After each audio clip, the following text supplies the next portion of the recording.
Daily লাইফে ইংলিশে কথা বলতে গেলে কিন্তু আমাদের টেন্স নিয়ে অনেক সময় সমস্যায় পড়তে হয়। কি ধরনের সমস্যা? টেন্স নিয়ে আমাদের কনফিউশন হয় যে 12টা টেন্স আছে, কোথায় কখন কোন টেন্সটা ইউজ হবে সেই নিয়ে আমরা প্রায় কনফিউজড থাকি। ধরো আমি বলছি যে আমি এখন ভাত খাচ্ছি, আই ইট রাইস, বা আমি ভাত খাই, আই এম ইটিং রাইস। অনেকেই এই ধরনের মিস্টেকগুলো করে থাকো। যেই দুটো এক্সাম্পলস আমি দিলাম দুটোই ভুল, কিন্তু এই ভুলগুলোই প্রতিদিন আমি দেখতে পাই যে তোমরা অনেকেই বলার সময় করে চলেছ। আবার ধরো কোথায় পাস্ট টেন্স ব্যবহার হবে আর কোথায় সিম্পল প্রেজেন্ট পারফেক্ট ব্যবহার হবে, এই দুটো অনেকে গুলিয়ে ফেলো। আজকের ভিডিওতে রয়েছে এরকম কিছু কনফিউশন ক্রিয়েট করা সেন্টেন্স যেগুলো আমাদের প্রায় কথা বলতে গেলে আটকে যায়। আশা করি ভিডিওটা ভালো লাগবে, তোমাদের টেন্স নিয়ে কনফিউশন দূর হবে। শুরু থেকে শেষ অবধি দেখো, আর অবশ্যই যারা প্রথম দেখছো চ্যানেলটা সাবস্ক্রাইব করো, লাইক করো, আর শুরু করি চলো ক্লাসটা।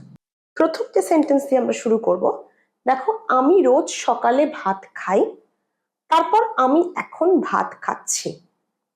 এই টেন্স দুটো অনেকেই গুলিয়ে ফেলো, দুটো কিন্তু এক সময় ঘটছে না। টেন্সের অর্থ সময়। টেন্সে দেখো আমরা সময় বোঝাই অ্যাকশন ভার্ব দিয়ে, ভার্ব দিয়ে আমরা সময়টাকে ব্যাখ্যা করি।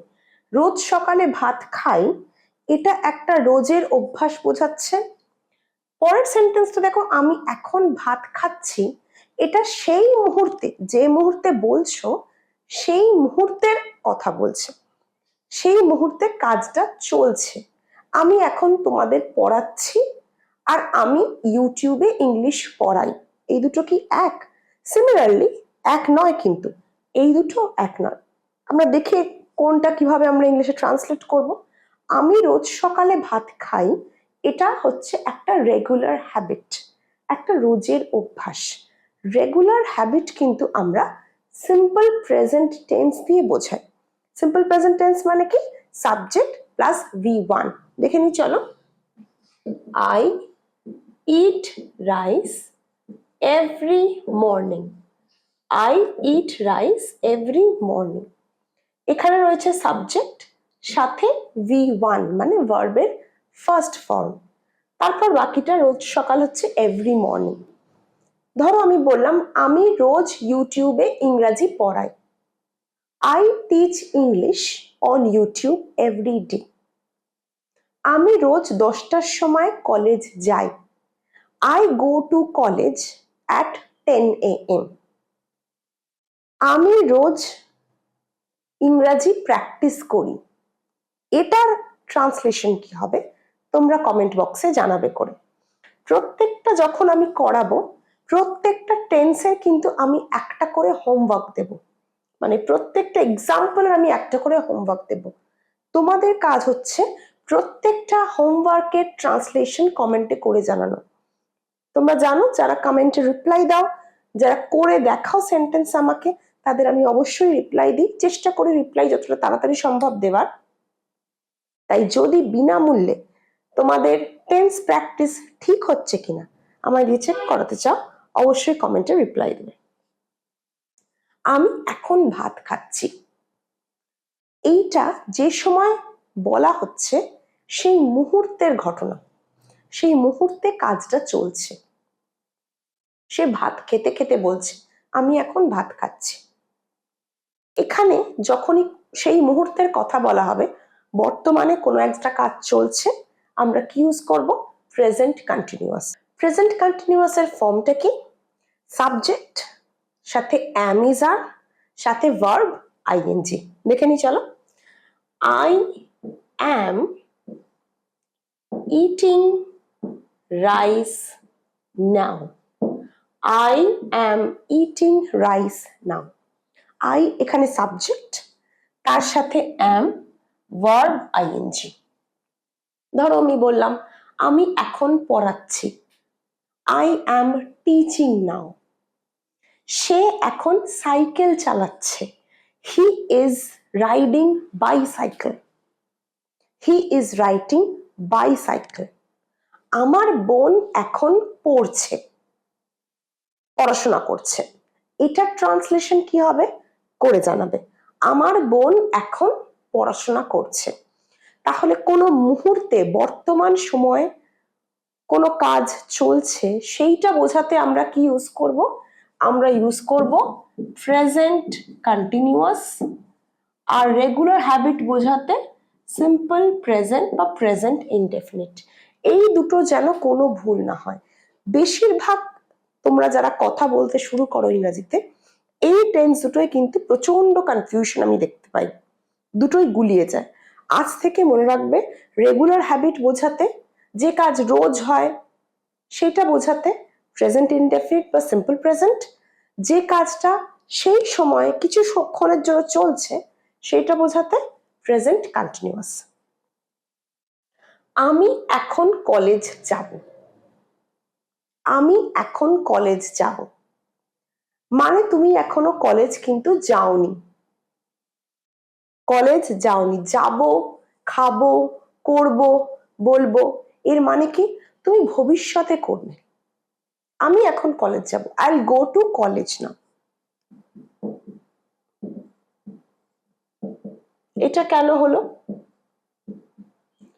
উইল আর শ্যালের ব্যবহার তখন হয় যখন আমরা ভবিষ্যতে কোনো একটা কাজ করব সেই ব্যাপারে বর্তমানে বলি। আমি একটা কাজ করব, করা হয়নি তখনো, ভবিষ্যৎ সময় করব, সেই কাজটা যখন আমি বর্তমানে বলবো যেটা আমি করব, তখন আমরা ভবিষ্যৎকাল ইউজ করি। কি টেন্স ইউজ করি? Simple future. সিম্পল ফিউচারের ফরম্যাট কি? সাবজেক্ট, তার সাথে উইল বা শ্যাল, তারপর ভার্বের ফার্স্ট ফর্ম। দেখো, গো হচ্ছে ভার্বের ফার্স্ট ফর্ম। তাহলে I will go to college now.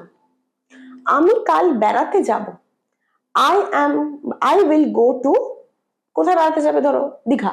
I will go two Digha tomorrow. I will go two Digha tomorrow. আমি রাতে পড়তে বসবো। I will sit for study in the evening. I will sit for study in the evening. আমি পরের সপ্তাহে পরীক্ষা দিতে যাব। এইটা ট্রান্সলেশন তোমরা চটপট করে জানাও সিম্পল ফিউচার টেন্স ইউজ করে। আমি সকাল 7টায় উঠেছি মানে ঘুম থেকে আমি সকাল 7টায় উঠেছি। এটা তুমি কখন বলছো? ধরো বেলায় বলছো, বা বিকেলে বলছো, দুপুরে বলছো, এমন সময় বলছো যে তোমার ওঠার কাজটা হয়ে গেছে। এমন আজ, দুটো জিনিস খেয়াল করবে, আজ। এইবার একটা হতে পারে, অনেকে যেটা করো সেটা হচ্ছে বলো যে I woke up at 7 AM। woke up মানে হচ্ছে সিম্পল পাস্ট টেন্স। মনে রাখতে হবে বর্তমানে বা রিসেন্ট পাস্টে যদি কোনো কাজ শেষ হয়ে গিয়ে থাকে, বর্তমানে বা রিসেন্ট পাস্টে যদি কোনো কাজ শেষ হয়ে গিয়ে থাকে, সেটা বোঝাতে আমরা কিন্তু প্রেজেন্ট পারফেক্ট টেন্স ইউজ করি। কিরকম? আজকে আমি সকাল 7টায় উঠেছি, আজকের দিনটা কিন্তু শেষ হয়ে যায়নি। যখনই আমি বলবো গতকাল আমি 7টায় উঠেছি, তখন আমরা কিন্তু সিম্পল পাস্ট টেন্স ইউজ করব। আরেকবার বলি, আজকে বোঝাচ্ছে যেহেতু, তার মানে আজ এখনো রয়েছে, বর্তমান এখনো রয়েছে। আমি আজকে সন্ধ্যেবেলায় বলছি আমি আজ সকালে 7টায় উঠেছি, এটাকে আমরা ধরবো রিসেন্ট পাস্ট, মানে খুব বেশি অতীত নয়, এটা কাছাকাছি অতীত, অদূর অতীত, সুদূর নয়। এই ক্ষেত্রে আমরা প্রেজেন্ট পারফেক্ট টেন্স ইউজ করব। তাহলে ম্যাডাম কোন ক্ষেত্রে আমরা পাস্ট টেন্স ইউজ করব? আজটা যখন আমি কাল করে দেব, আমি কাল আজ 7টায় উঠেছিলাম, দেখো এখানে উঠেছি রয়েছে, কিন্তু উঠেছিলাম যদি হতো সেটা হয়ে যেত পাস্ট টেন্স, অতীতকাল। আমি বলতাম I woke up at 7 AM। ধরো বললাম আমি আজ রান্না করেছি, তুমি হয়তো বেলার দিকে বলছো আজ সকালে আমি রান্না করেছি, তার মানে দিনটা তো শেষ হয়নি, অতীত এখনো হয়নি। এই সমস্ত ক্ষেত্রে আমরা প্রেজেন্ট পারফেক্ট টেন্স ইউজ করব। একদম পাস্ট টেন্স আমরা ইউজ করব না। কেন পাস্ট টেন্স ইউজ করব না ডিটেলে তোমাদের বুঝিয়ে দিলাম, আশা করি ভালো লেগেছে। যদি মনে হয় হ্যাঁ এবার বুঝতে পেরেছি, লেখো কনসেপ্ট ক্লিয়ার। পাস্ট টেন্স কেন হলো না, কেন প্রেজেন্ট পারফেক্ট হবে সেটা যদি বুঝে থাকো লেখো যে কনসেপ্ট ক্লিয়ার, আর যদি মনে হয় না বুঝতে পারিনি সেটা কমেন্টে জানাও।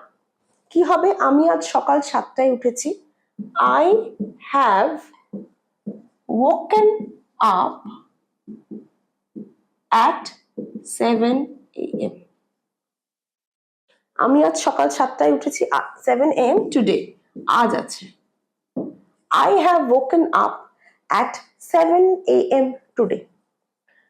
ফরম্যাট কি? সাবজেক্ট তার সাথে হ্যাজ বা হ্যাভ, সাবজেক্ট সেই অনুযায়ী হ্যাজ বা হ্যাভ, তার সাথে ভার্বের থার্ড ফর্ম, ভার্বের থার্ড ফর্ম। আর যদি হতো আমি কাল উঠেছি, আমি কাল রান্না করেছি, আমি কাল কলেজ গেছি, মানে গতকাল গিয়েছিলাম, সেক্ষেত্রে আমাদের কিন্তু সিম্পল পাস্ট টেন্স হতো। সিম্পল পাস্ট টেন্সের ফর্মুলা সাবজেক্ট প্লাস V2। ডিটেলসে যদি এই ভিডিওগুলো দেখতে চাও প্লে লিস্টে যাও, সেখানে আমাদের প্রত্যেকটা টেন্স নিয়ে ডিটেলে বলা আছে। এগুলো জাস্ট আমরা কনফিউশন ক্লিয়ার করছি। যারা অলরেডি সেই ভিডিওগুলো দেখেছো কিন্তু এখন ছোট ছোট কনফিউশন আছে তাদের জন্য এই ভিডিও।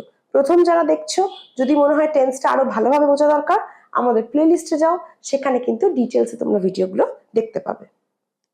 আমি আজ বাড়ির কাজ করব না। তোমার কাজ এখনো শেষ হয়নি, তুমি কাজগুলো আছে কিন্তু করবে না বলছো। এখানে বুঝতে হবে এটা নেগেটিভ সেন্টেন্স, না আছে এটা একটা না বাচক, কিন্তু কাজ করবে না মানে ভবিষ্যতের কথা বলছো যে আমি এটা করব না। আমরা সিম্পল ফিউচার ইউজ করব। যখনই আমরা করব বা করব না বলবো ভবিষ্যতের কথা, আমরা চোখ কান বুঝে কি ইউজ করব? Simple future. দেখি কিভাবে করব। I will not do the house chores today. I will not do the house chores today. chores শব্দের অর্থ কাজ। হাউস চোরস এই কথাটা খুব ব্যবহার হয়। যারা এই শব্দটা জানো না লিখে নাও, প্রোনাউন্সিয়েশন কিন্তু কোর নয়, চোরস। আরেকবার বলো, চোরস, হাউস চোরস মানে বাড়ির কাজ। আমাদের বাড়িতে থাকতে গেলে ঘর মোছা, ঝাঁট দেয়া, বাসন মাজা, খাওয়া, জামা কাপড় কাচা, অনেক রকমের কাজ থাকে। বাড়ির কাজ যেগুলো বেসিক্যালি সংসারের কাজ যেগুলো, those works are called house chores. আমি করব না, আই উইল, তার সাথে negative, then verb one, V1। I will not do the house chores. আমি যদি বলি আমি আগামীকাল কলেজ যাব না, এইটা ট্রান্সলেশন কি হবে চটপট কমেন্টে জানিয়ে ফেল। আমি সকাল থেকে অঙ্ক প্র্যাকটিস করছি। এইবার বলতে পারো যে ম্যাডাম কাজটা তো করছি, তাহলে আপনি তো এই সেকেন্ডটায় বললেন যে কোনো একটা কাজ যদি চলতে থাকে তাহলে সেখানে আমরা প্রেজেন্ট কন্টিনিউয়াস ইউজ করব। তোমরা হয়তো বলবে এটা কি হবে যে I am practising maths since morning, তাই তো? কিন্তু ভুল। এইখানে আমাদের ইউজ করতে হবে প্রেজেন্ট পারফেক্ট কন্টিনিউয়াস। কেন হচ্ছে বুঝিয়ে দিচ্ছি। প্রেজেন্ট পারফেক্ট কন্টিনিউয়াস আর প্রেজেন্ট কন্টিনিউয়াস কোথায় ইউজ হয়, কখন ইউজ হয়? প্রেজেন্ট কন্টিনিউয়াস যেটা আমরা সেকেন্ড এক্সাম্পল দেখেছি, এটা কখন ইউজ হয়? যখন তুমি একটা কাজ করছো, আমি পড়াচ্ছি, আমি খেলছি, আমি খাচ্ছি, আমি ঘুরছি, আমি হাঁটছি, একটা কাজ বর্তমানে করছো সেইটা বোঝাতে প্রেজেন্ট কন্টিনিউয়াস। কিন্তু যদি কোনো কাজ অতীতে শুরু হয় এবং বর্তমানে চলতে থাকে সেক্ষেত্রে present perfect continuous. Present perfect continuous আবার বলি, কোনো কাজ অতীতে শুরু হয়েছে, কিছুক্ষণ আগে শুরু হয়েছে এবং সেই কাজটি বর্তমানে চলছে, শেষ হয়নি, সেই ক্ষেত্রে প্রেজেন্ট পারফেক্ট কন্টিনিউয়াস। এইখানে কি বলেছে এবার দেখো, আমি সকাল থেকে অঙ্ক প্র্যাকটিস করছি, মানে যখন তুমি কথাটা বলছো সকাল কেটে গেছে, আইদার বেলা বা দুপুর বা বিকেল, তাই তো? তার মানে সকালটা হচ্ছে আমার একটু অতীত হয়ে গেছে, আগে হয়ে গেছে। সকাল থেকে অঙ্ক প্র্যাকটিস করছি মানে প্র্যাকটিস করা তখনও শেষ হয়নি, কাজটা চলছে। তাহলে এই ক্ষেত্রে হবে প্রেজেন্ট পারফেক্ট কন্টিনিউয়াস। ফরম্যাটটা কি? Let's look at this. I have been practicing maths since morning. I have been practicing maths since morning. Format কি? Subject সাথে have been, তার সাথে V plus ing. Subject তার সাথে have been বা has been. She থাকলে, he থাকলে has been. Practicing মানে V plus ing, তারপর বাকিটা। প্রেজেন্ট পারফেক্ট কন্টিনিউয়াস আর প্রেজেন্ট কন্টিনিউয়াস এর মধ্যেও অনেকেই তোমরা গুলিয়ে ফেলো। আশা করছি আজ ভিডিওর পর থেকে আর কেউ গোলাবে না। তোমরা কোথায় কখন কোনটা ইউজ করতে হবে খুব বুঝে শুনে একদম সঠিকভাবে তোমরা ইউজ করতে পারবে। এর পরের সেন্টেন্সটা দেখো, আমি এইমাত্র কলেজ থেকে ফিরলাম। মানে তোমার কলেজ থেকে ফেরা হয়ে গেছে। তাহলে কি এখানে পাস্ট টেন্স ইউজ করবে যেহেতু কাজটা হয়ে গেছে? না, যখন সবেমাত্র কোনো কাজ শেষ হয়ে যায়, বর্তমানে এইমাত্র অফিস থেকে ফিরলাম, এইমাত্র বাজারে গেলাম, সবেমাত্র, এইমাত্র, এক্ষুনি, এই ধরনের যে কাজগুলো হয় সেক্ষেত্রে আমরা প্রেজেন্ট পারফেক্ট টেন্স লাগাই। সবেমাত্র কোনো কাজ শেষ হয়ে থাকলে, এইমাত্র শেষ হয়ে থাকলে, এইমাত্র হয়ে থাকলে আমরা কি করি? প্রেজেন্ট পারফেক্ট লাগাই। আমি এইমাত্র কলেজ থেকে ফিরলাম, কি হবে? I have just returned from college. Subject has বা have V3. Subject has অথবা have সাথে ভার্বের third form.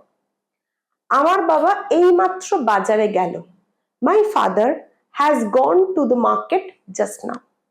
My father has gone to the market just now. তাহলে যে কোনো কাজ এইমাত্র হয়ে থাকলে চোখ কান বুঝে প্রেজেন্ট পারফেক্ট। গতকাল আমি কলেজ যাইনি। লুক অ্যাট দিস ওয়ার্ড, গতকাল মানে অলরেডি অতীত হয়ে গেছে। অতীতে কোনো কাজ শেষ হয়ে গিয়ে থাকলে সিম্পল পাস্ট। অতীতে কোনো কাজ শেষ হয়ে গিয়ে থাকলে সিম্পল পাস্ট। গতকাল আমি কলেজ যাইনি। I did not go to the college yesterday. I did not go to the college yesterday. আমি গতকাল কলেজ যাইনি। আমি গতকাল কিছু খাইনি। নেগেটিভে বলছি আমরা এটা। আর যদি বলি আমি গতকাল কলেজ গিয়েছিলাম, কি হতো? I went to the college yesterday. আমি কাল স্যারকে ফোন করেছিলাম। আমি কাল স্যারকে ফোন করেছিলাম। I called sir yesterday. Simple past format কি? Subject plus V2. Subject V2. Clear? আমায় কাল ব্যাংকে যেতে হবে। আমি কাল ব্যাংকে যাব। I will go to the bank. কিন্তু look at the word যেতে হবে। যখনই কোনো কাজ করতে হবে আমরা একটা ফ্রেজ ইউজ করি have to. I have to go. আমার একটা কাজ করতে হবে। I have to work. আমায় খেতে হবে। I have to eat. কোনো কাজ করব, I will go, I will do. কিন্তু কোনো কাজ করতে হবে have to এর ইউজ করি। আমার কাল ব্যাংকে যেতে হবে, I have to go to the bank. I have to go to the bank. আমায় কাল পরীক্ষা দিতে হবে বা পরীক্ষা দিতে যেতে হবে, I have to appear at the exam, for the exam. I have to appear for the exam. Have to হচ্ছে করতে হবে, এইটা বোঝাতে আমরা কিন্তু have to ইউজ করি। অথবা has to, তাকে যেতে হবে, she has to go. তাকে করতে হবে, she has to do. Clear? Format কি? সাবজেক্ট হ্যাজ অথবা হ্যাভ টু, তারপর V1 ভার্বের ফার্স্ট ফর্ম। আমি মঙ্গলবার করে ভেজ খাবার খাই। আমি মঙ্গলবার করে ভেজ খাবার খাই, প্রতি মঙ্গলবার খাও, that means it is a regular habit. And when we talk about regular habits, we simply use simple present tense or present indefinite. এর আগেও বলেছি, যখনই কোনো অভ্যাসকে আমরা ট্রান্সলেট করব, আমরা কি করব? প্রেজেন্ট ইনডেফিনিট বা যেটাকে আমরা সিম্পল প্রেজেন্ট বলি সেটা লিখব। কি হবে? I eat veg food each Tuesday. I eat veg food each Tuesday. Each শব্দের অর্থ প্রতি, প্রতি মঙ্গলবার। আমি প্রতি মঙ্গলবার করে ভেজ খাবার খাই। Subject plus V1।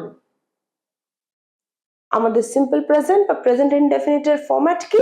Subject plus V1। তুমি এখনো কাজ শেষ করোনি? কোনো কাজ শেষ করে থাকলে প্রেজেন্ট পারফেক্ট, তার মানে এটা প্রেজেন্ট পারফেক্টের ইনডেফিনিট, সরি প্রেজেন্ট পারফেক্টের ইন্টারোগেটিভ ফর্ম। তুমি এখনো কাজ শেষ করোনি, প্রেজেন্ট পারফেক্টের ফরম্যাট কি? সাবজেক্ট হ্যাজ বা হ্যাভ প্লাস V3, তাই তো? সাবজেক্ট, এখানে দেখো সাবজেক্ট হ্যাজ বা হ্যাভ V3, এটাকেই আমরা যখন প্রশ্ন করব, ইন্টারোগেটিভ করব, কি হবে?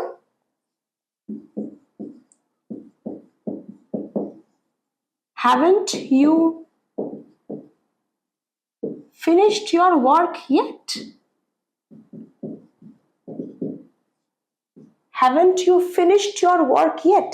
যদি বলতাম আমি এখনো কাজ শেষ করিনি, I haven't finished my work yet. I haven't finished my work yet. কিন্তু যখন আমি প্রশ্ন করব, হ্যাজ বা হ্যাভটাকে আগে নিয়ে আসবো, তারপর সাবজেক্ট। নর্মাল ক্ষেত্রে কি হবে? সাবজেক্ট তারপর হ্যাজ বা হ্যাভ। প্রশ্ন করার ক্ষেত্রে কি হবে? হ্যাজ বা হ্যাভ সামনে, তারপর সাবজেক্ট, বাকিটা সেম। শুধু মনে রাখো, নর্মাল সেন্টেন্সের ক্ষেত্রে প্রথমে সাবজেক্ট তারপর হ্যাজ হ্যাভ, ইন্টারোগেটিভ বা প্রশ্ন করার ক্ষেত্রে আগে হ্যাজ হ্যাভ তারপর সাবজেক্ট, এইটুকুনি যে পার্থক্য। Haven't you finished your work yet? Yet শব্দটা কার, কোনটাকে রিপ্রেজেন্ট করছে? এখনো। তুমি এখনো খাওনি? Haven't you eaten your food yet? তুমি এখনো যাওনি? Haven't you gone yet? বুঝতে পেরেছো আমরা কিভাবে yet কথার অর্থটা ইউজ করছি? মানে এখনো। আমি মাকে একটু আগে ফোন করেছিলাম, এইটা ইম্পর্টেন্ট। আমি মাকে একটু আগে ফোন করেছিলাম, তার মানে জাস্ট কাজটা শেষ হয়েছে। সবেমাত্র কোনো কাজ শেষ হলে চোখ কান বুঝে প্রেজেন্ট পারফেক্ট। কি হবে structure? I have called my mother a while ago. এই ফ্রেজটা মাথায় রাখো। A while ago মানে হচ্ছে একটু আগে। A while ago এটা একটা ফ্রেজ, এটা আমরা ইউজ করি কি বোঝাতে? একটু আগে। আমি একটু আগে খেয়েছি, I have eaten a while ago. আর যদি বলি আমি একটু আগে অফিস থেকে বাড়ি ফিরেছি, এটা ট্রান্সলেশন কি হবে? কমেন্ট বক্সে করে জানাও। আর যদি আজকের ক্লাসটা ভালো লাগে, যদি কনফিউশন গুলো একটু একটু কেটে গিয়ে থাকে, যদি মনে হয় যে হ্যাঁ টেন্সটা নিয়ে ভয়টা এবার একটু একটু কাটছে, অবশ্যই একটা লাইক করবে, বন্ধুদের সাথে শেয়ার করবে, আর দেখতে থাকো English video Bangla bye sir. দেখা হচ্ছে পরের ভিডিও।